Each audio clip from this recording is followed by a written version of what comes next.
Okay, so let's get started. The art and science of financial wellness. Let me just quickly here. Okay. So the agenda for our session today, it would be actually three parts. The first part, I'm going to talk more about how the impact of your relationship with money on the amount of wealth and the financial wellness and the role of mindset on your finances, and how do you eliminate your financial blocks. The second part, it would be really more talking about personal finances, and I'll be sharing some tips on how to, and some basic really knowledge on how to manage your personal finances. And then the last session, then we will do the Q&A. And as Hallie mentioned, I'd like to go through the material, if it's okay with everyone, just to make sure that I covered all the basic things before I open it up to Q&A. So feel free to write in the chat any question that comes to mind, so this way you don't forget it when it's time for the Q&A. So this is the agenda for today's session. And, as Hallie mentioned, and you probably read in my bio, I came from a financial planning background. I used to work at the bank for over 10 decades, and I have my certified financial planning designation. But in today's session, in addition to financial planning, I will be bringing different type of modalities. So there would be some talk about psychology, neuroscience, and a little bit about spirituality as well. And when I'm talking about spirituality, I'm not going to talk about religion. It's really more about there's something bigger than us and about the oneness. So you read my bio, hopefully, in the session registration. But what I thought I'll talk to you a little bit about my story, or what I'd like to call it, the unofficial bio, which most of the time people tend to hide it. So if you're curious about my accent, I grew up and was raised in Syria, and we immigrated to Canada, me and my husband, over 15 years ago, actually 20 years ago. I know time flies. And like any other immigrants, if you know of one, or if you yourself are an immigrant, we had to start all over from the scratch on every level. We did not have any family here in Canada. We did not know any friends. And to make it actually worse, we came in January. So we were not really prepared for a harsh, cold winter. But the good thing is, within 1 month, I was able to find a job. And within 1 year, we were able to buy our first home. And that was from our earnings, not from our savings. And fast forward 15 years later, I had a successful executive 6-figure corporate career and a very sizable net worth. I could actually retire if I wanted to, but I love what I'm doing, so I'm not planning to retire until I drop dead. So when I decided to leave my corporate job around 5 years ago, in my mind, I'm thinking, you know what? I've been successful in my corporate job. I was successful at creating wealth. This is going to be easy for me. I could create a business and make new money like this. And I was really wrong. I mean, it took a couple of months until I started realizing, I was like, what's going on? It ended up being way harder than I expected. And let me assure you, whatever the money mindset that helped me and served me in my corporate job, it wasn't enough for me. And I had to almost start on a new path. So when I left my banking job, I really had no income for the first time in my life. This time I was faced with different type of challenges. So for the first time in my life, I realized how much my sense of identity and my self-worth was actually attached to my income and to my status and to my position. So there was a lot of kind of doubt and fear that start to kick in, and my confidence start to drop really and go south. It took a lot of patience and a lot of trial and error and a lot of working on my inner game. And of course, with the help of my coach, to gain back my mojo, and to understand the new path mindset and the new path game that I need to play, and to really strengthen mind. So this way, my self-worth is not attached to my income or to my earning. So it's really a process. It took some time, but I'm glad that I am in a position right now that I feel I understand my self-worth, and and I'm growing back again my earnings, and it's a work in progress. Believe me, I know that I'm talking about financial wellness and the mindset. So it's something that is good for all of us, including me. I'm still work in progress. The money mindset that served me first to get me to where I am is not enough for me to go where I wanted to be.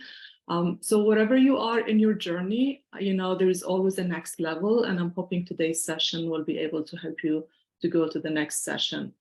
So the reason why I shared my story is because my ups and downs with finances, I can relate to both ends of the equation. And with my background in financial planning and learning about mindset and psychology, I'd like to use my skills and knowledge to really inspire other people, and especially women and underrepresented people who may not have the same support like other people who have more privileges, to feel more financially empowered and really to claim their financial wellness, because I truly believe that it's our right to claim. And this is kind of what I'm passionate about, and an area that I always like to try to educate and empower as many people as I can.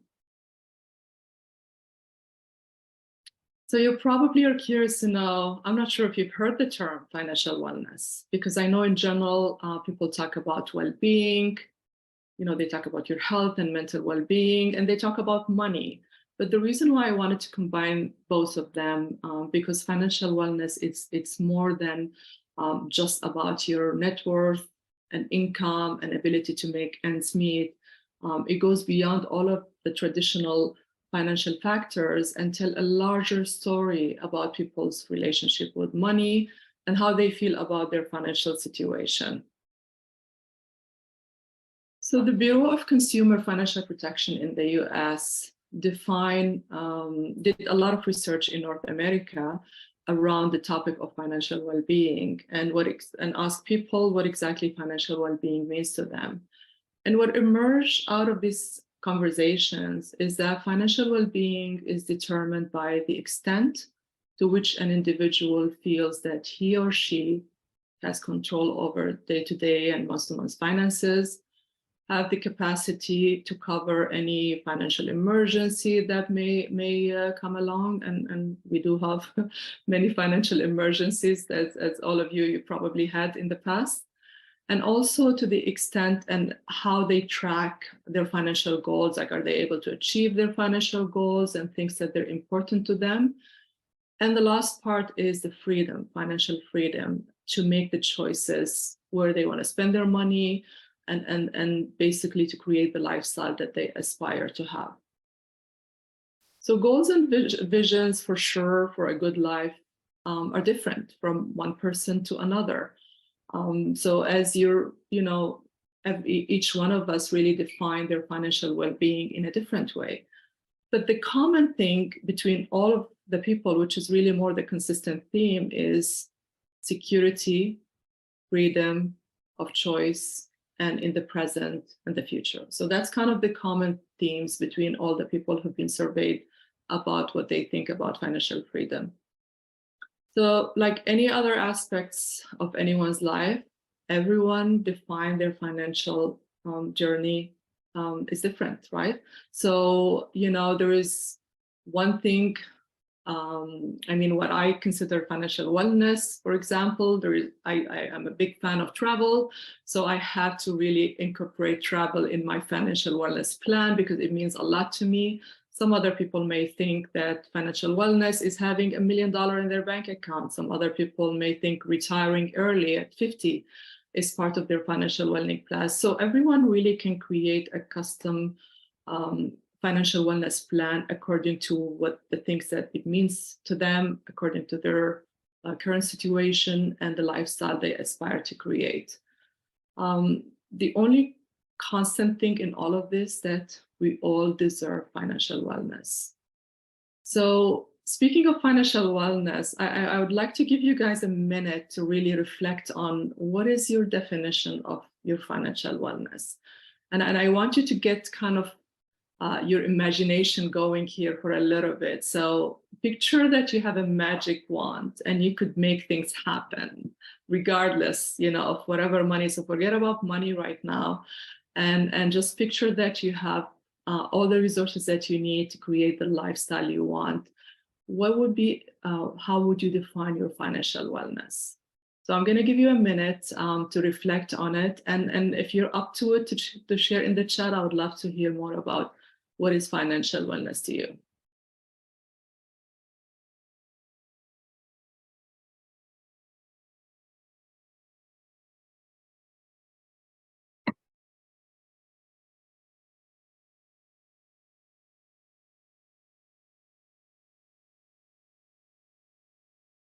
So Dee said being able to take my children on vacation without worrying about money. I hear you.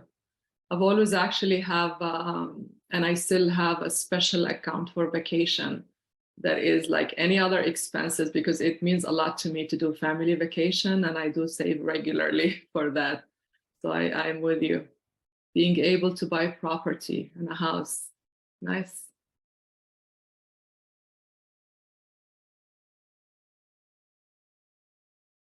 Anyone else up to sharing?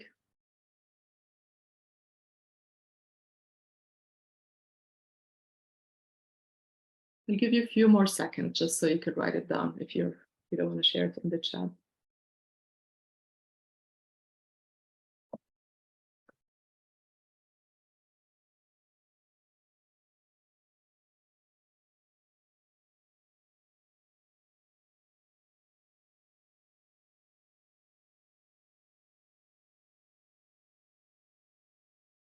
Traveling again.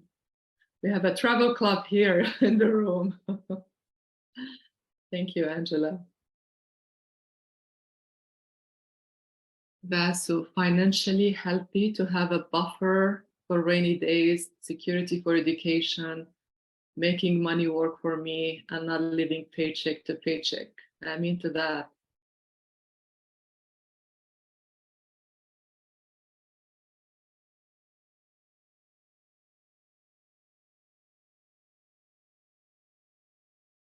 So at the end of the session, if you don't D, it's a big thing. We had one trip. Oh, okay. Oh, that's nice. Thank you, Dee. So at the end of the session, I mean, I really encourage you to reflect even more on this question and try to be as specific as you can. Like talk about, try to imagine your ideal lifestyle, how much money you'd like to have in your bank account, the things that you'd like to do, and be as specific as you can. So if you didn't get a chance to be very specific right now, I really encourage you to reflect on the question after the session.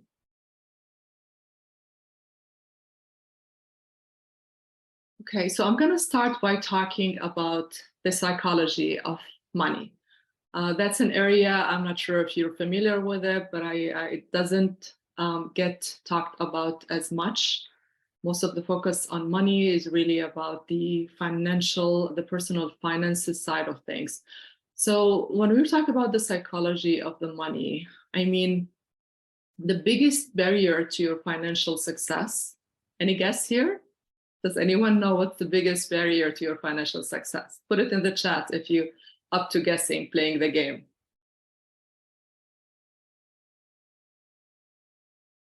Yeah, you're right, Dee. Yes, the biggest barrier is us. I mean, the financial success is determined to a large degree, yeah, by the psychology of money and how we actually view money and what's our limiting beliefs about money. So let's talk about the mindset. Planning is another thing, yes. Mindset is the piece that I enjoy working the most. And to be honest, I consider it even up to 80% of on the level of importance comparing to strategies and planning. I'm not sure if you've heard of a book called Mindset by Dr. Carol Dweck. This is the book if you're interested in reading. That's a fantastic book. So mindset, contrary to what many people think, we're not really set in stone. It's not like we were born this way and there's no way we could change. Throughout our whole life, the brain is constantly evolving and changing, and knowledge can be adopted, and the mindset can adapt to provide throughout our lifestyle, and we can adjust it. There is neuroplasticity as well that I'm going to talk a little bit more about it. So Carol Dweck, she is a famous psychologist of Stanford University, was one of the first people to research the concept of fixed versus growth mindset in her work. So I'll tell you a little bit more. Fixed mindset, the way Carol defined it, is people who believe that their intelligence is fixed and static. Growth mindset, on the other hand, is when people believe that their intelligence and talents can be improved through effort and learning. So this is nowhere truer than in relationship to money. When it comes to mindset work, wealth generation is one of the most important areas to address.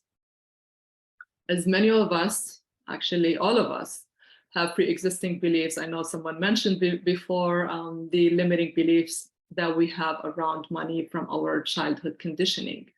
We've been told since we're young that money doesn't grow on trees, to be grateful to the money that we have, that money is evil. And of course, when we grew up, our desires change, and we kind of feel like we wanted more, but at the same time, we're still being held back by our limiting beliefs and things that we've been conditioned from our parents, from our culture, from our friends about money. So in reality, because our subconscious mind is running the show, which makes up 90% of our total brain function. So when we're thinking about money, it's not an easy task. It is doable really to start to question the old stories that we know about money. But I know from my own personal experience and from the clients that I've worked with, it is doable, but it's not an easy job. So let's talk about what can we use as a tool to help us rewire our brain. So the second part, I'm going to bring neuroscience here to the equation. So if people are interested in neuroscience, hopefully that would sold you on the power of how much we have the capacity to really change how much money we have based on the way we think about money. So there is something called reticular activating system. For short, it's called RAS. And thankfully, neuroscience has the answers when it comes to how we can change the way our brain works. As you could see in the diagram, within your brain's stem, which is the unconscious part of your brain, lies a region known as the reticular activating system, RAS. So the RAS consists of a bundle of nerves which start at the top of the spinal column and extends upward by approximately 5 centimeters. All of the sense, except the sense of smell, are wired directly to the RAS. It's roughly the size of your little finger, but the effect is incredibly huge for our life. The primary function of RAS is to alert the higher brain center, such as the prefrontal cortex, when important messages are received and to filter any incoming messages. However, the importance of certain messages, which is really outside of any threat type of messages, is largely determined by ourselves without even realizing it. This is again back to the stories that we've been told throughout our life. So basically the reticular activating system is like a filter between the conscious mind and the subconscious mind.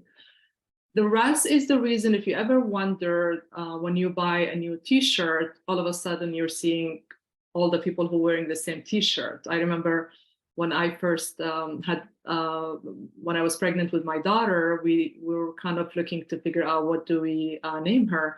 And then we came up with the name Selena, because we were looking into the Greek mythology, and it's the goddess of moon. And at that point, I really never heard the name Selena before. and we're talking 17 years ago. And then after we decided we're going to call her Selena, all of a sudden I'm just bumping into all these people who are named Selena. I'm hearing about the movie, that famous, excuse me, the famous Latin singer Selena was played by Jennifer Lopez. Sorry again.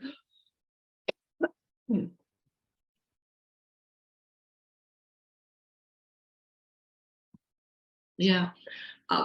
So this is an example how RAS filter all the environment and information around you to bring any relevant information to anything that you're focused on.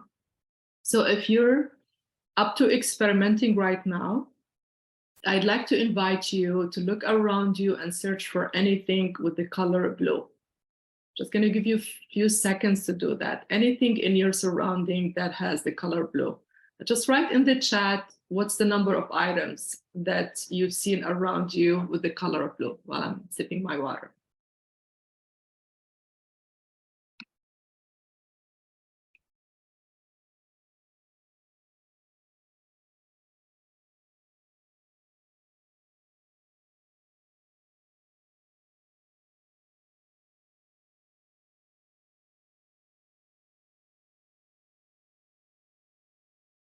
Okay, so there is 3, 7, 6, 5.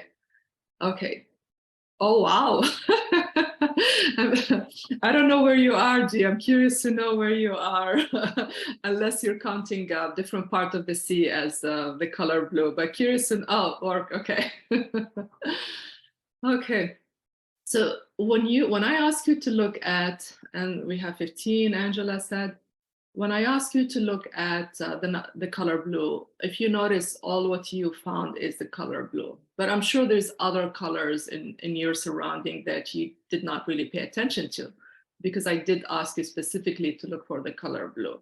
So this is kind of how the RAS work. It just, where attention goes, energy flows. Where we focus our energy, then all attention and the brain kind of really is more focused on specifically the task and the area that we told the brain to focus on. So your RAS basically can determine anything from your self-esteem, wealth, happiness, belief system, but it can also either help you or hinder you. It all depends on how you're really using it, towards your goal, or letting you really reaffirm the negative talk and negative limiting belief that you already have. So for example, if you believe that earning a lot of money is bad, or that only greedy people who rip people off have money, you're going to seek enough evidence around you in everyday life, in your life, to support that. While if you believe that, no, having money is a good thing, and earning a lot of money is the result of creating enough value and serving people and improving their life, then you're going to have much more empowering belief system around money. And you're going to, again, find way more evidence out there that supports your belief. So you see how RAS function, it really depends. It's like kind of a computer in a way, that whatever you feed in, it would give you the results, right? So if you're feeding in negative limiting belief, then it's going to search and find any experience you had in the past, any incident that happened to really confirm that belief. And if you feed in some positive beliefs about money, then again, you're going to get more evidence to do that.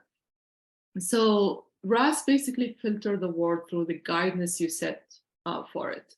And those guidelines are shaped by the past experiences and beliefs that we've had. So when we experience something in the past that led you to believe that, you're poor, the RAS will filter every experience to prove to you that you're actually poor, you don't have enough money. On the other hand, if you grew up thinking that, no, I have enough money, and you have an abundance mindset, then RAS will support you on that belief as well, and will look around you to find you and get you to really see all the positive things that confirm that you have enough money. So RAS, again, now that you have a knowledge that there is that power that we have within that engine in our brain, that filter between our conscious and subconscious that allow us to really pick exactly what type of narrative that we need to feed in and what type of narrative that we need to eliminate from our brain. So learning more now about that power, then I think the question becomes, how do we rewire our brain? Now we know that we have that option. So to prime your RAS, if you want to achieve the most ambitious goals that you have in your life and create the financial wellness that you want, you need to start by focusing on the right things. So the first part is really, what are your financial goals? And by the way, I know the topic today is about financial wellness, but again, this can apply to any area of your life, whether you're talking about your career, your relationship, your weight, or wherever you feel it's something that you're struggling with and you would like to update and upgrade, what I like to call it, upgrade your brain basically to the 2.0 version. Now that we understand how the brain functions, we could use these tools to our advantage and to achieve the success that we're looking for. So rather than focusing on the problems, which we tend most of the time to do that because we have negativity bias, and I'm guilty as well, that we tend sometimes to think negative. Let's focus more on the solutions instead of the problems and obstacles. Let's focus on the ways we can achieve our goals versus the million other reasons why we cannot achieve these goals. And the most important thing as well is let's create new empowering beliefs rather than really signing into all limiting belief that it wasn't even ours to start with. It was something that we inherited from our family, from our culture, from our society. So the best way really to do this is to create daily habits and then do this as many times as you can during the day. I mean, I have a daily morning routine and I have an evening routine. And then sometimes when there is a need to, if I feel like I forget all these great things that I've learned, then I would do it halfway through or anytime I feel there is some of the negative thoughts are popping in my head. So I encourage you to create daily routines to really re-emphasize the new story that you're creating for yourself. So on a daily basis, try to remind yourself on the goals. And when we're talking about financial goals in today's session, remind yourself of the financial goals and try to rewrite them and visualize them and be as specific as you can. So even picture yourself really doing these things. The more you could do to really trick your brain to believe that this is real, the easier it's going to become for your brain to believe it. So your brain has been conditioned through years and years to believe certain way. So now to offset this old limiting belief, you need to, same way that we negatively talk about ourselves, we need to positively talk about ourselves and really talk about the goals that we want and try to visualize them and picture them and feel good about achieving them. So affirmations in this way is great tool. I mean, again, start your day morning, write your own affirmations, things that they're really applicable to you specifically, anything that you feel I have this limiting belief about money. So for example, if you feel I don't have enough money, then you could kind of choose to have a positive affirmation that I am from where wealth come from. I have a lot of money, I have enough, I do enough, I am enough. So whatever you feel you're struggling with in terms of limiting belief, use a positive affirmation to offset that and really do it as many times as you can. And ideally, if you're able to start your day with positive affirmation and morning ritual, you're able to set your day for success. So doing all of this, I know it's not, it seems easy, but like any other things in life, like for example, if you want to lose weight and you're planning to go to the gym, it's going to take some time to really build these new habits because we're offsetting years and years of all negative habits or limiting belief. So I really encourage you to be as patient with yourself and as compassionate as you can during that process. So pace yourself in, pick one thing at a time, and then start doing it. And then when you feel I'm getting more comfortable, it's been incorporated in my daily routine, then maybe add another thing and try to piggyback on anything that you're already doing to really make it easier to incorporate. And like any other muscle, it needs to consistent and regular work on it to be able to really gradually see a difference. And believe me, this is not a woohoo type of magical things. I started by talking about the neuroscience because I know I used to think like this in my old life. I was very logical and analytical, and I need to have science prove it. So that's why I decided to talk about RAS and the power that we have and to improve the filter that we're seeing things. So this has really become more like a self-fulfilling prophecy. Okay, so I have to mention the law of attraction, the famous law of attraction. And I'm sure, I'm hoping, I think this is very popular and a lot of people heard of the law of attraction from the book, The Secret, and the movie, The Secret as well. And even with my old me, who are very like kind of number person and logical, the first time I've heard about The Secret many years ago, I was like, that actually makes sense. And then I start remembering things that happened that you would think they're miracles, or we don't really have a good explanation for them. And I thought, you know what, it actually makes sense. So I'm not sure where you stand on the law of attraction, but for any spiritual person out there or anyone, they're not really that scientific, I wanted to mention the law of attraction as well as another option. So for those of you who don't know anything about the law of attraction, the law of attraction basically said that the positive thoughts and action end up like reaping positive rewards, and vice versa as well. So at the core of it really is positivity. And when we talk positive talk to ourselves, when we visualize it, then we're able to really improve every aspect of our life. So the basic creative process for the law of attraction is 3 steps. The first one is ask, which basically means that you need to really get clear on your goals, your financial goals, and be as specific as you can.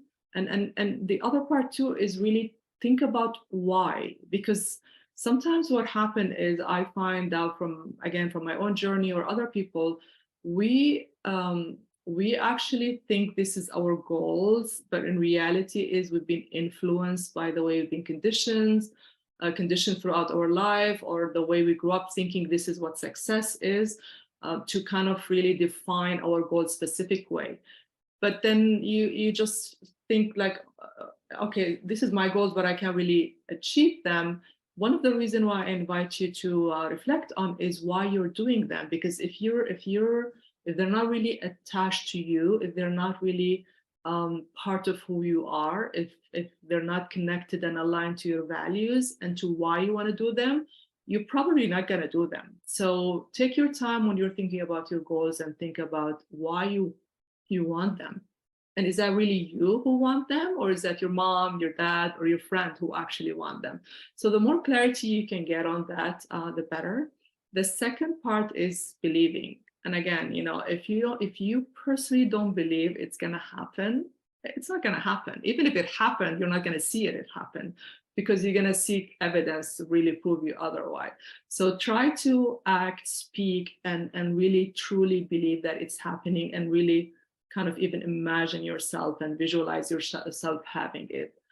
The third part of the creative process of the law of attraction is receiving, is how you feeling when you're receiving it, being grateful for receiving it, and really have gratitude towards getting the things that you want.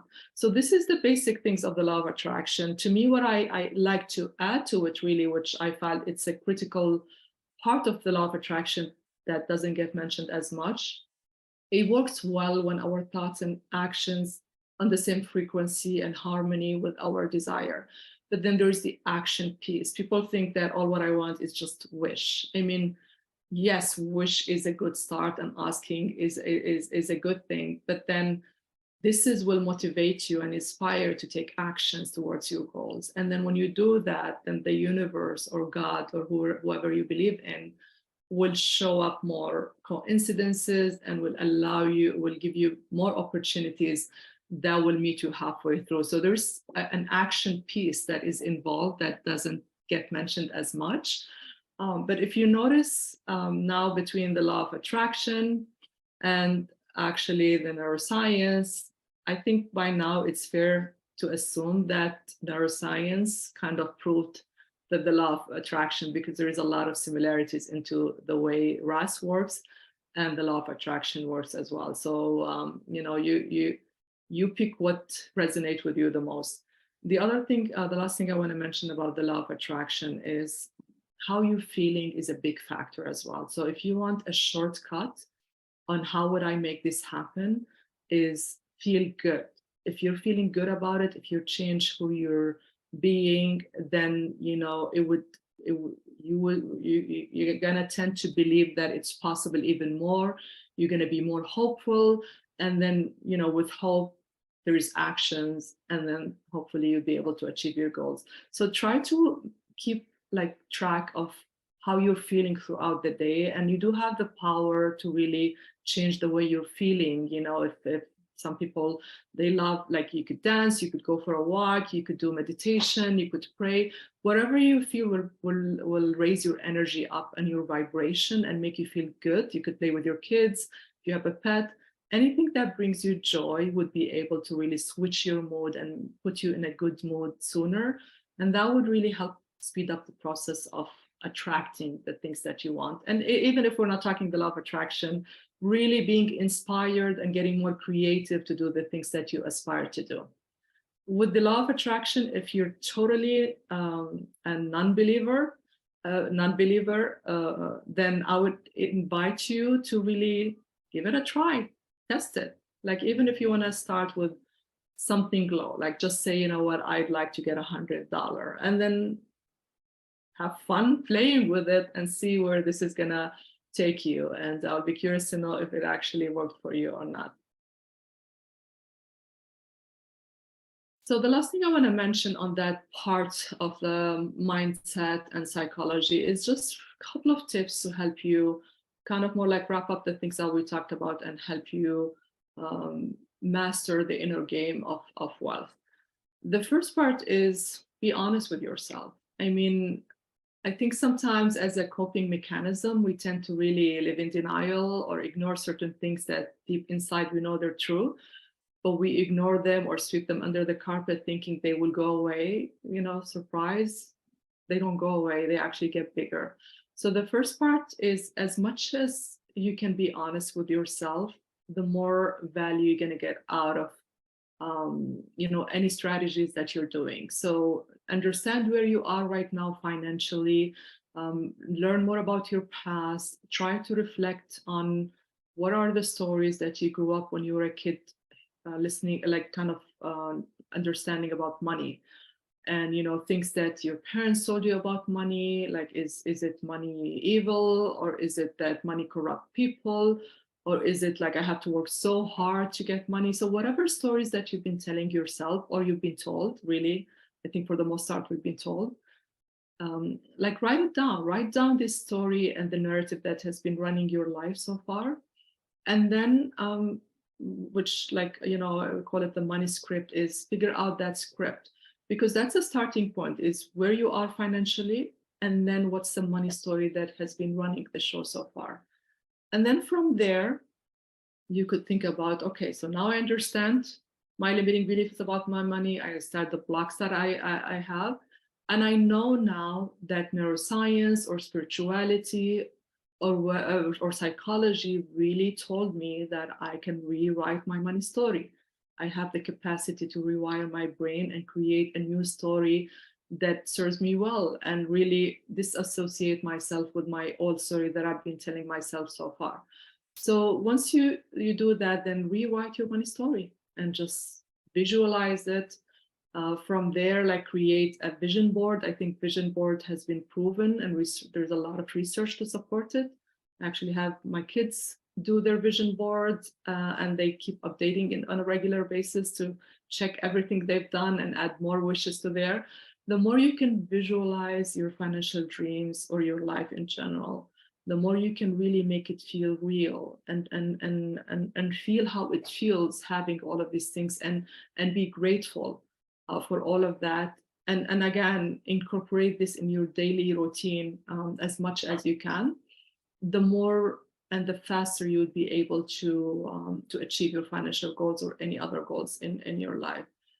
The last thing I want to mention here is asking for help. I mean, for the most part, we run our life and feel embarrassed to even admit that we have a problem, let alone even asking for help.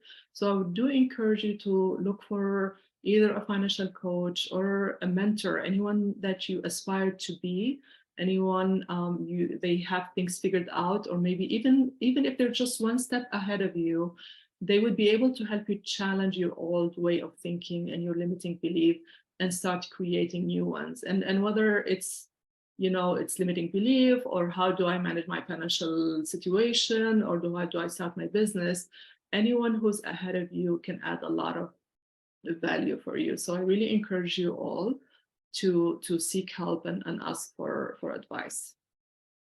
So what I'm going to ask you to do now, I'll give you a minute or two to start reflecting on what was the story that you listened about money when you grew up. And again, feel free to share in the chat if you're up to it. I'm going to start with mine. Mine was money corrupt people. So I grew up neutral about money, so I didn't have an issue with money, but I had issue with having too much money. So I self-sabotage myself every time I went over that threshold. There's an upper limit that we each have, that we create ourselves based on, again, the limiting beliefs that we have about money. But I'm curious to know what other stories that you guys had about money growing up. Add it in the chat if you can.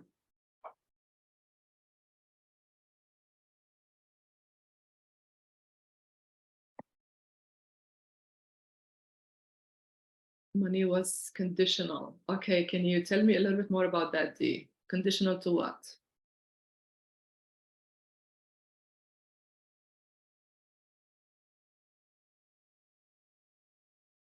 Another money limiting belief that I used to have is I had to work very hard.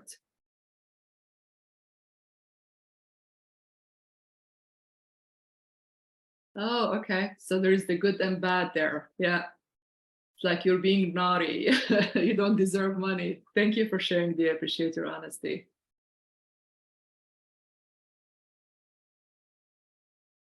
Okay, you should always have a buffer, but to the point of creating anxiety. Yeah, there's a lot of anxiety around money, sadly. I mean, it really shouldn't be like this, especially right now. I know there is money worry, and money anxiety is up the roof for everyone.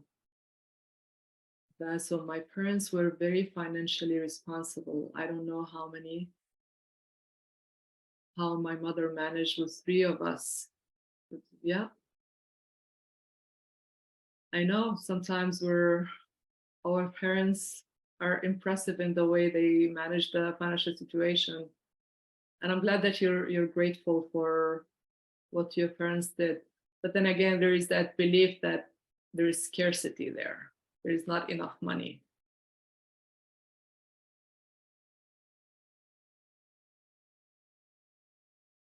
Yeah. And what happens sometimes is like, it may do the other, like it may do the opposite effect. Like some people who grew up poor, they would feel like, I want to avoid being poor whatsoever, so I'll do whatever it takes to have money.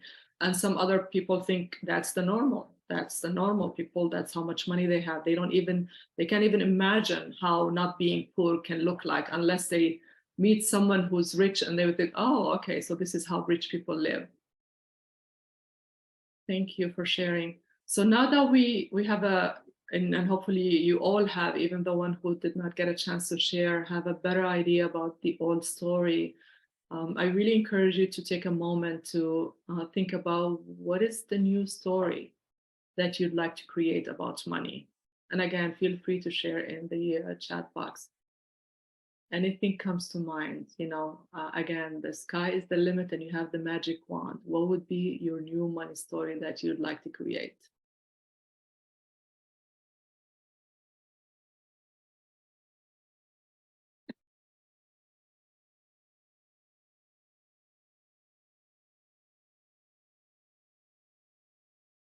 I'm looking at the time here, so I'll let you keep reflecting on that. And by all means, do it even after the session. Reflect on the old story, new story, create your new one. And let's move on to the second part, which is how to, and again, I don't know who's joining in and your level of knowledge about your personal finances. So forgive me if I'm going too basic, but again, if you have any question at the end that you'd like to ask, that you feel I didn't get a chance to cover, by all means do that. But I'll go briefly around the basic personal finances and share some tips on how would you better manage your money. And again, the intention for all of this is for you to feel more empowered around money, because if you don't manage your personal finances in a good way, they'll manage you. And all of a sudden that anxiety level is going even up the roof because you just feel like, I don't even know what's going on. I don't know where my money goes and all sorts of things. So there is really a lot of value in trying to understand and educate yourself with the basic knowledge about personal finances and the tools and skills that you need to better manage your finances. The best start is talking about budgeting. And when we talk about budgeting, people think that I need to cut down my expenses. I don't know how to do things. But the way I look at budgeting is not about cutting down your expenses. I mean, you may need to do that, but really it's more about consciously choosing where your money goes. I mean, travel came up as one of the things that me and few of you likes to go. To me, I justify money going towards travel, but I may care less about, for example, staying in a 5-star hotel. I enjoy more the experience. Some other person may like the 5-star hotel and they could care less about the experience. So everyone really, or some other people may think that I want to save for retirement or whatever is important for them. The idea is with budgeting is understanding where your money is coming from, where your money is going. So the cash flow, the in and out in terms of your money, and then figure out then where would you like to allocate this money towards the financial goals that are important to you.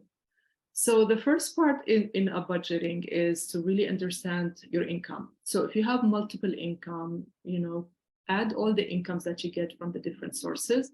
If you're working full time, then that would be easy. Then you have an idea about your net income that you're receiving. The second part is tracking the expenses. So for example, if you don't have an idea, I mean, there's so many different tools that would help you, like a budgeting worksheet. There is softwares that could help you do a budget. But I'd like to invite you, at least for the first 3 months, is to keep track of your expenses. Some ways you could do it is keep every receipt that you're spending, record the expenses either on a journal, or you could record it on any of these softwares and apps that they're available out there for budgeting. And do that for 3 months. And then it's also important for you to even look for any irregular expenses. So we already know for expenses, there's 2 types of expenses. There is fixed expenses. Like, for example, if you're paying a mortgage or rent, your utilities, they're fixed expenses. If you have a car insurance, a house insurance, and then there's the variable expenses, which is really more like food, restaurants, entertainment, any other variable things that could change from month to month. So when you're tracking your expenses, just make sure that you separate them into fixed expenses and variable expenses, because each one of them has a different way of how would you cut some of the expenses and look for some opportunities to saving some money there. And do that for 3 months. So this way you could use the average in terms of, what would be a good regular average monthly expenses for you.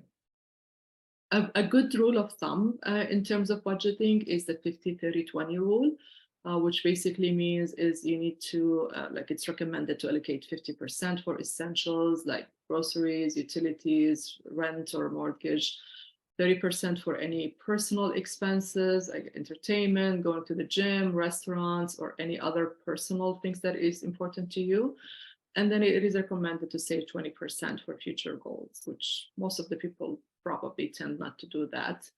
Understandable, but whatever savings is good, but the aim is really, the goal is to aim for 20%.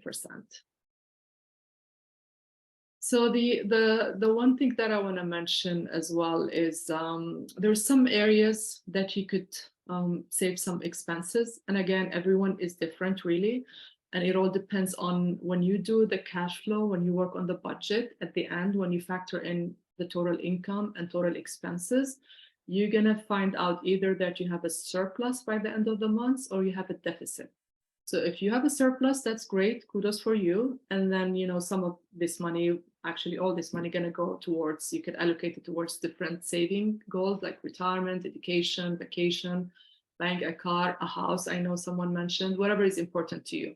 But if you find yourself in a deficit or you're really tight with your expenses and you're living pay to pay and it's really getting you a lot of stress and anxiety, then I invite you to look for areas that you could like reduce the cost of living and save some money. So for example, check your bills. A lot of the time because we're busy and we're stressed out about other things, we just pay bills, we don't even think about it. We don't look like, you know, sometimes there is errors in the bills, we're overpaying something that we could go back and kind of really get them to fix it. Sometimes we're overpaying for things. So it's really good starter to look for your bills. The other thing too is there's tons of opportunities to negotiate better plans.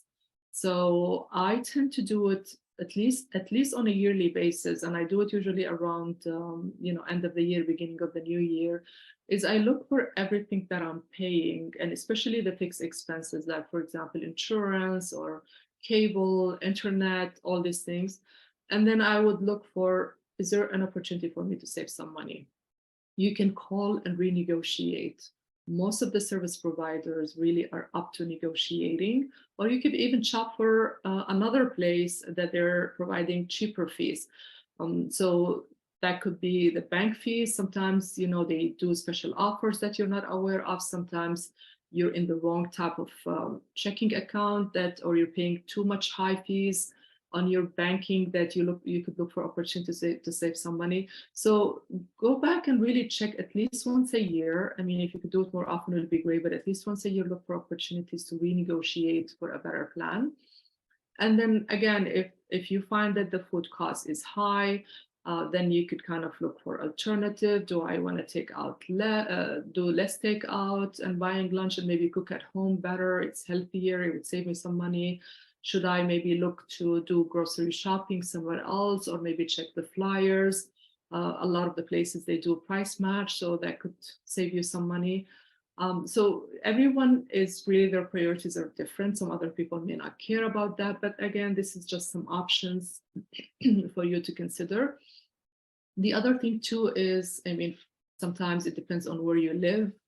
The cost of owning a car is really expensive, so maybe there's an opportunity to really consider, should I keep the car, or should I use the like maybe public transit or carpool with someone else? You know, if you're commuting to Toronto, for example, you know, maybe you could look into, do I really need that car? I could rent a car during the weekend. So there's so many options available for you to save some money. The last one I want to mention here is the bundling. There's so many great opportunities that a lot of people are not aware of. So for example, banking fees. If you bundle, most of the banks have a special bundling offer to really encourage more loyalty and for people to bring more of their products to the bank. So, you know, if you have, like, for example, I have a premium bank account that basically will cover the cost of the annual fee on my credit card, will give me unlimited actions and transactions. And if I keep a specific amount in the bank account, then they will waive the fees, which I'm doing. So I'm not really paying. That's a $25 saving a month that I'm doing because I paid attention to what's the minimum I could do. Same with the, utilities, like for the phone and internet and cable, you'll get a discount there. So look for bundling opportunities as well. The latte factor, I'm not sure if you've heard of it. So the latte factor is really not talking about the latte itself, but the idea that each one of us have our like guilty pleasure, that we have this one thing that we indulge on, and we do it regularly. So it could be a designer coffee for some, it could be they like to go out for lunch, or they're impulsive buying. So whatever that latte factor is for you, think about it, and then think, do you really like, if something it means a lot to you, by all means do it. But if you do it out of habit or because someone else is doing it, look, reconsider that and think, if it doesn't mean that much to you, if we're talking about the latte, we're talking like at least $10 a day. If you multiply that by a month, we're talking $300 a month saving. So that could add up. And believe me, it sounds like a lot of money, but if you add them up with the compounding effect, they really make a difference. So look for your latte factor, and feel free to put in the chat what's your latte factor. The impulsive buying is something that we all tend to do, and I'm really guilty at, especially when I'm at the checkout, or if something is on sale. My kids know that I tend to feel pressure when things are on sale. But again, if impulsive buying is your thing and you feel like, I need to really minimize that, because impulsive buying, a lot of it really is emotional. It doesn't mean that you really want it. If you really want it, by all means, get it. But if you're buying it because you're bored or because it's on sale or whatever, the invitation are for you to look again and think. And so a couple of tips to avoid and reduce impulsive buying is try to minimize how many times you're going for shopping and to the mall. If you feel that, having access to credit cards will make it easier for me, like maybe try not to take it with you. Pay cash or debit cards, and then to me, the biggest thing that I usually do is I ask myself from 1 to 10 how like on a scale from 1 to 10 how badly I want it. If it's 8, 9, and 10, I'll buy it. If it's less than that, then that would be my question. For a bigger purchase, like wait at least 24 hours, and think. If you still want it, then it means it's not impulsive. For way bigger purchase, I would say wait at least 48 hours until you cool down and think. If the desire and the need is really strong, then you could always go back. But if it's just because I saw it there, I was tempted and it's impulsive, then you could skip that part. So the credit card, I'll briefly mention this. Credit cards are really great tool if you use them wisely. I use my credit card for everything. Every purchase is on my credit card, but I've never paid a cent for interest. I use the rewards that I get towards travel again. So like, for example, I'm going away this summer. It saved me $2,000 towards my tickets, which is really great. So if you want to use the credit card, use them wisely. Make sure for sure that you're paying at least the minimum. Ideally pay the full balance so you're not charged any interest. But if for whatever reason you don't have all the money, pay at least the minimum, because you want to keep your credit score in a good shape. If you miss a payment, or if you're late on a payment, or if you pay less than the minimum, it's going to screw up your credit score, and that would impact your power of borrowing in the future. If you want to buy a car or a house or whatever, then the bank would be thinking twice if they want to lend you or not, or they may charge you a higher fee. So make sure you're paying ideally the full balance, so you're not charged any interest, or the minimum at least, to keep your score in a good shape. And the other thing, to pick the right credit card for you. So I love traveling. I use a travel credit card. Other people like the cashback option. If you tend to feel that I need to keep balance, I'm not able to pay it full, then look for a low interest rate credit card. So pick whatever credit card works for you. Some credit cards have lots of great features like travel cancellation, other things. And then again, look at them. Are they applicable for you? If they're worth it, then yeah, it may be worth paying an annual fee. If they're not, then go for a no annual fee type of credit card. But again, the most important part is really not mess up your payment. Pay it a few days earlier if you can, and at least the minimum payment for sure, to keep your credit in a good score, in a good shape. The debt, I mean, we all have certain, most of us at least, have certain type of debt. There is a good debt like a mortgage, there is a bad debt like a credit card debt. So, find the balance. I always say find the balance between saving money and paying down debt. So this way, I know some people sometimes live like, I just want to pay off my mortgage, but then they really miss out on life. Is that really worth it? For me, I don't want to delay my life until I'm old and paid off my mortgage. So I always find a balance between, yes, I don't have any credit card debt. And then if I have extra, I want to pay it down towards my mortgage. But I want to make sure that I'm saving for my retirement, my kids' education, my vacation, and emergency as well. So find your balance that works for you. And in general, for paying down debt, start with the highest interest rate first, and then go down. And then start with the variable first and then the fixed. So variable, for example, if you have credit card debt, pay it first and go with the highest rate to the lowest. And then from there, go to the line of credit. And then if you have a loan or a mortgage and you have extra, if you'd like to add more, then you could do that. And by the way, it's always recommended to have a line of credit if you can, even if you're never going to use it, that could be just in case. If you ever need it, it would be there. If you have a lot of debt and you're finding that debt is really, there's a big burden on your shoulder, then look for opportunities to consolidate debt. Talk to your financial advisor and banker and look for a way that you could consolidate debt to either free up some cash flow, lower interest rate, or whatever your financial need is. So I'm going to skip that part. I think we all know why it's important for us to save for the future, and we will move on to savings. So there is basically 4 steps to savings. I mean, the first part is saving for an emergency fund, or what I like to call it opportunity fund, because I mean, I don't want to wait for emergencies. Sometimes there's some opportunities out there that I'd like to take advantage of, and I'd like to always keep money there for that. The recommendation always is to pay yourself first. I mean, we tend to pay yourself like you're paying any other bill, really, because I mean, when you're paying yourself, you're paying for what is important to you. And as much as you can is make it automatic. So if you can save even as little as $25, whenever you get your pay, is if you could set it up automatically to go from your account to your saving account right away. So it's like any other bill that you're paying, you forget about it, it happened automatically, and you'll be happy to see at the end of the year or whatever, whenever you need the money, that the money is accumulating there. Plus, growing your savings as well, which is the last step. When you do this regular investment or regular savings, you're using the compounding effect to your advantage, and you're earning interest on top of the interest that you're getting.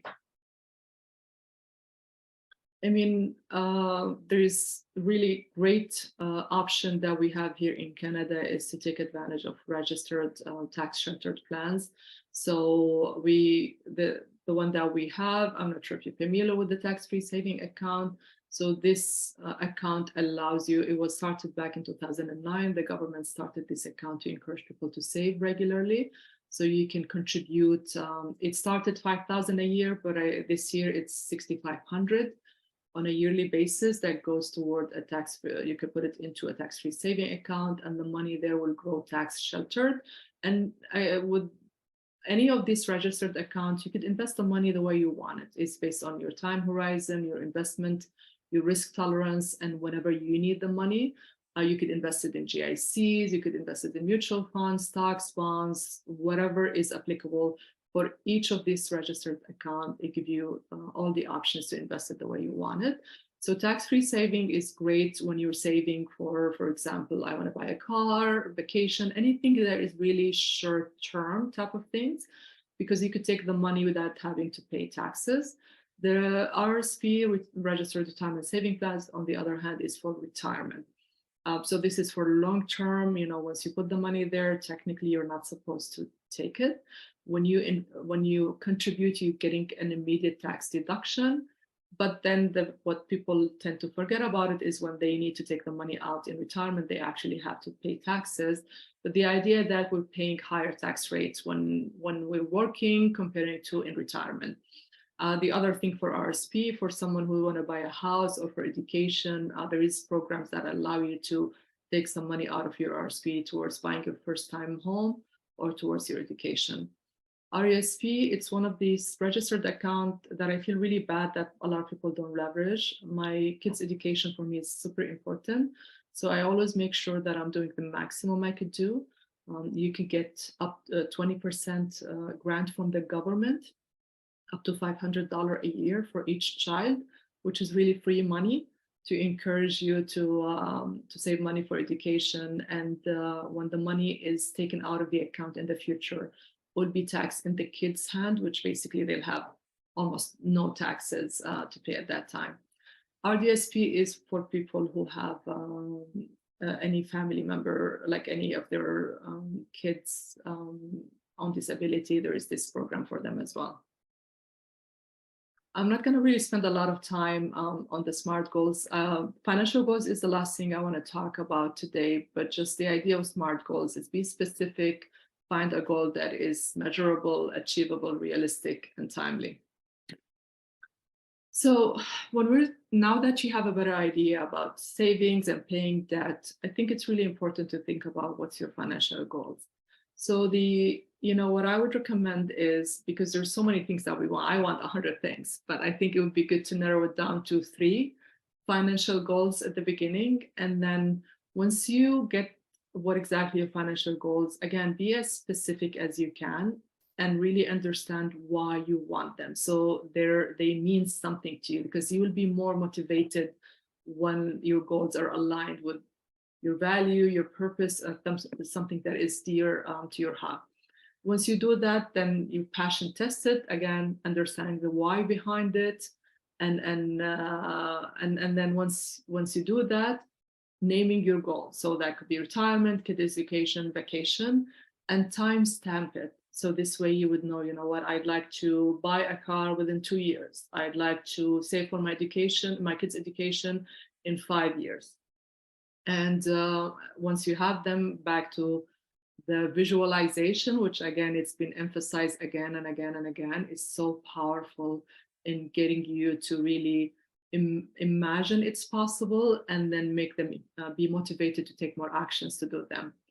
The other option is you could create sub-accounts. So for example, if you're thinking about, kids' education, you could just say, this is for the fees, this is for the dorm. You could think about like whatever goal you want to have it, try to figure out if there is any sub goals out of it. You could create sub-accounts and then automate paying down debt, automate saving, automate everything you can. It would free up time for you, and at the same time, you'll less headache. Okay, so now what? We learned about all of these things about psychology, neuroscience, financial planning, personal finances. So hopefully you get some concept and practices. But then knowing all of this is one thing, and living into them and embracing them is another thing. So the other thing I would like to really remind you is financial wellness, it's not an event, it's a process.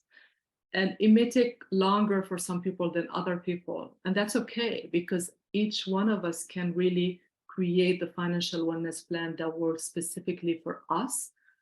And at the same time, we could adjust the pace of how much work we're going to do to really manifest it and make it happen and create this financial plan based on our context and our circumstances.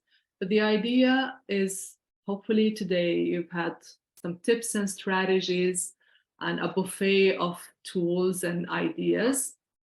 I would really encourage you to pick the things that resonate the most with you, and really start small, like do little things at a time, and then try to incorporate more as you feel that I'm building that financial wellness muscle. It's like everything else. It's a muscle that we need to create and kind of really do more and more of it.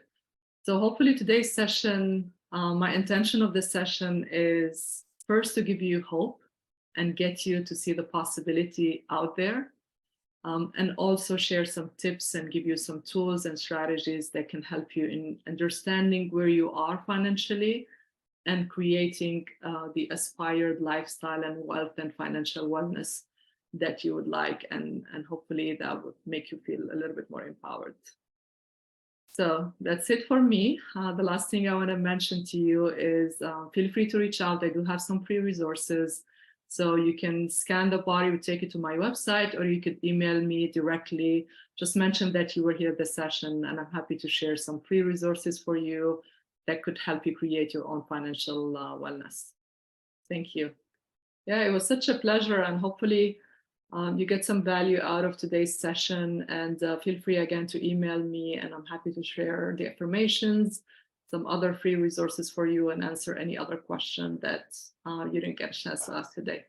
So I'll give it back to you, Hallie. I know we're towards the end of our session today. I'm not sure if you have any final thoughts.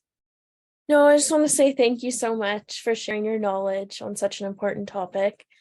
And yeah, I will send out the email shortly so that you guys can all get in touch with Ghinwa. Thank you. And thank you again. Enjoy your summer and enjoy creating your new financial wellness. You are worth it and you deserve it, even if you don't know it yet. So hopefully that's the start of that journey for you. Thank you and take care, everyone.